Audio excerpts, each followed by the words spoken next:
take it back to my friend again, because when we were there, stories used to come to her about her child, about my children too. And she will give you an example, one example that her child went through that was so traumatizing for all of us. Okay, vile my friend anasema, my daughter alikuwa anasoma Uganda, and then nilimwachia caregiver, alikuwa our family friend. Na huyu mjamani Muganda na ameoa Mkenya. So nikaona ako in good hands without knowing that kumbe huyu mwanaume alikuwa ameona bibi. So my daughter akaenda huko, huyu mtu anamtaka, my daughter anakataa. Anamtaka, my daughter anakataa. Mpaka there was a time my daughter alikuwa anataka kujinyonga kwa shule. Na my daughter alikuwa anasoma na watoto wake. Hata some of the children wake walikuwa mbele ya my daughter. They were good friends. Na this man ilifika mahali, when I was jailed, akaenda kusema, akaambia principal ya kwamba I died, my daughter's father died, so yeye ndio atabaki analinda my daughter. Do you know this man alienda akabadilisha jina? Even up to now, my daughter jina yake ya Billy anajiita jina ya Kiganda. Alienda akabadilisha kila kitu kwa shule because he was a senior man in Uganda. My daughter hata watu wanamuulizanga hii jina ulitoa wapi, because there was no alternative. All the certificates from Uganda ilikuja na hiyo majina. So akabadilisha hiyo jina knowing that he wanted my daughter awe bibi yake. Sijui ni bibi wangapi, I don't know. So bila my daughter alifanya form 4 na my daughter akamkataa. This man alikuwa anachukia my daughter. Mpaka akasema hata mlipia school fees. A friend of mine from Mombasa, she was a nurse but she died. Akamwambia hawezi lipia my daughter school fees. Na hakumwambia ni kwa nini. Okay, my brother alikufa na cancer. Ka visit na the wife. They went to Uganda up to the school. They wanted to see my daughter. Ameweka mpaka vikwazo, nobody is supposed to visit my daughter. Wakafukuzwa, imagine. Wakamwambia you have to go and see so and so in the office. Ndio awapatie barua. My own daughter, a man, anataka kumchukua na force. Mpaka amesema all my relatives wasimuone shuleni. My brother went to his office and he refused to give my brother a letter and aone my daughter. And my brother went back to Kenya bila kuona my daughter. So it is very painful.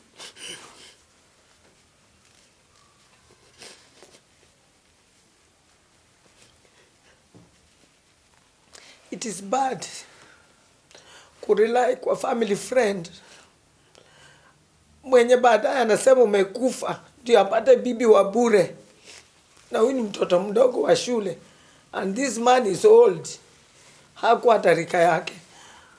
Hata afadhali angesema soma, you will marry my son, but not himself. So I felt so bad. Alienda kutafuta the aunt, sister to the father. Bila alimaliza form 4. Sasa ndio walimlipia form 5 na form 6. Ndio akamaliza akatoka huko. But I normally feel very bad because my daughter aliwekewa jina yenye hajui. Up to today ilipiti tuchukue ID na that name ya huyo mtu. Mpaka wa leo my daughter anatumia hiyo jina. That thing iliniuma sana. So I'm here to tell Kenyans or everyone who is watching Saka story from prison. Please, mtu akifungwa, don't take advantage of their daughters that you now have a woman or a wife na ni mtoto ajui kitu.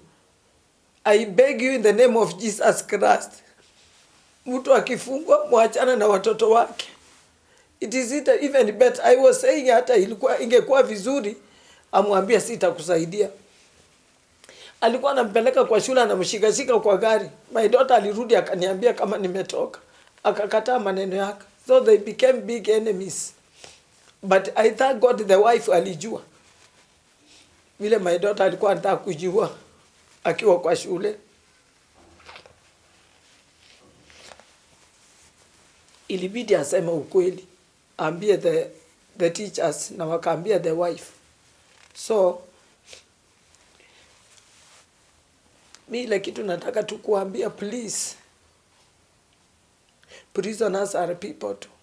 Na hata watoto wetu wanateseka, ama watu wanataka kulala nao, hawajui chochote. Kama mtu anaweza sema umekufa, I felt so bad, but I've forgiven him. Kwa sababu hakulala na yeye. My daughter alikataa na akakataa kabisa, hakulala na yeye.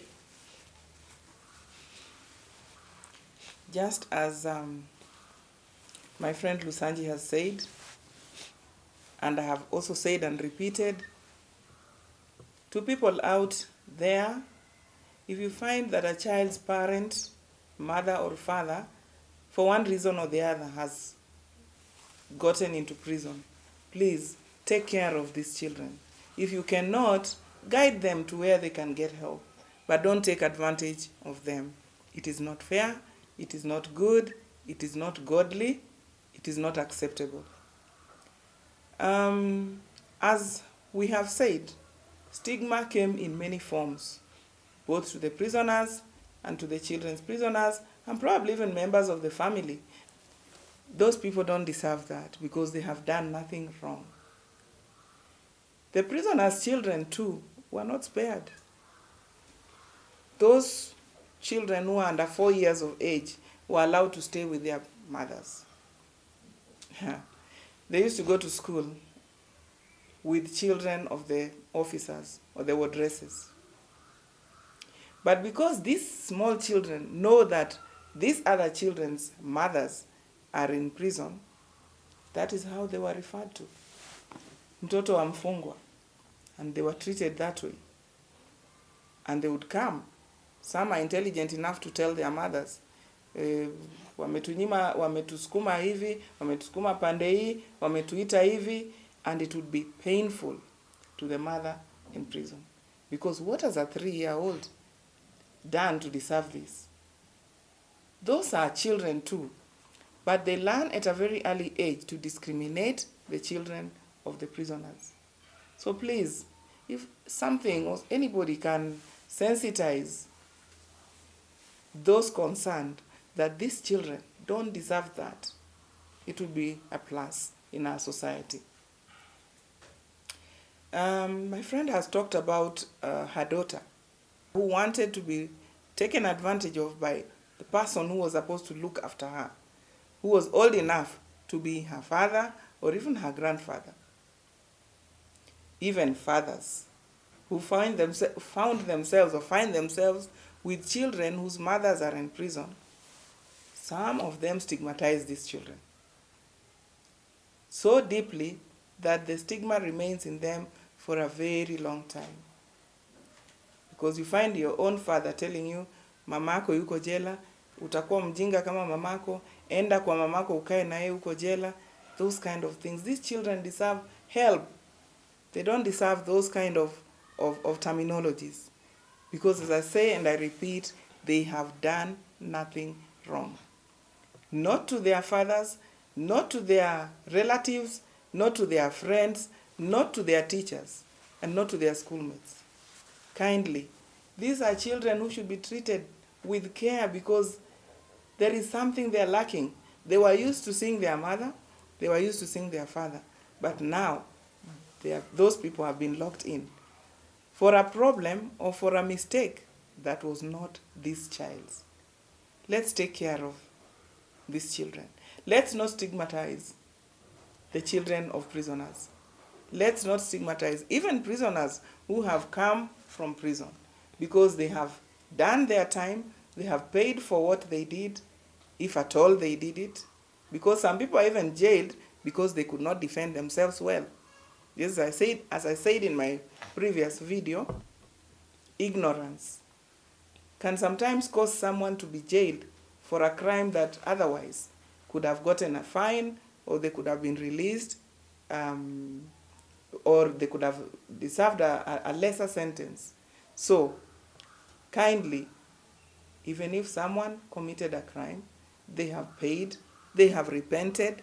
If God can forgive, then who are you not to forgive? If God can forgive even the darkest sin, then who are you not to forgive? Everyone has sinned in one way or another. That does not justify that people should commit sins and go to prison. But if you search your soul and you search yourself, you'll find that if God can forgive the biggest sin, then you too can forgive. Forgive those who have been to prison and out. Don't stigmatize them. Forgive their children. Spare their children. If anything, they've done nothing wrong. I want you to stay tuned for more of our stories, our experiences from prison. We will be bringing for you different incidences. There are cases of death that we witnessed. There are cases of people who committed suicide, we witnessed. There are cases of people who suffered from illnesses like typhoid, HIV, cancer, while in prison.